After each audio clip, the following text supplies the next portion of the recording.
There's such a resilience in children that even in the most dire circumstances, children will play, children will engage, children love to see their photograph on the back of your camera. They're ready to play, hand games and imitate you. The older children who you can talk to will tell you how much they miss their homelands and the things they used to do.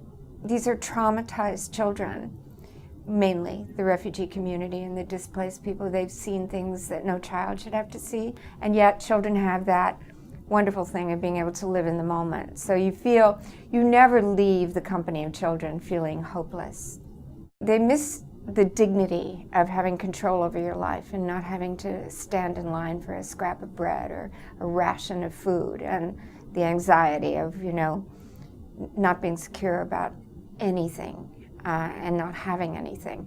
These were relatively newly displaced people, so they were fresh from their losses, and it was just the thing of the women really over and over saying there's no dignity in our lives in standing in line and waiting for handouts. What I'm amazed really is I've never met a weak woman in those circumstances. I've never met a weak mother, fierce mothers protecting their children, that kind of strength that gets them through unimaginable circumstances.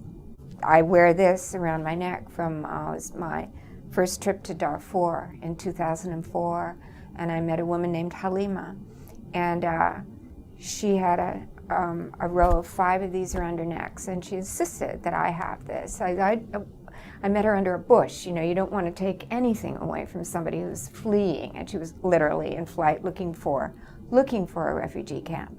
And she said, no, I want you to have it for your safety. And she said, take this. She had been wearing it when her village was attacked and her children were torn from her arms, and 3 of her 5 children killed, and her husband, village on fire, the worst things. And she said, put it in my hand and said, tell people what is happening here. Tell them we'll all be slaughtered. Tell them we need help.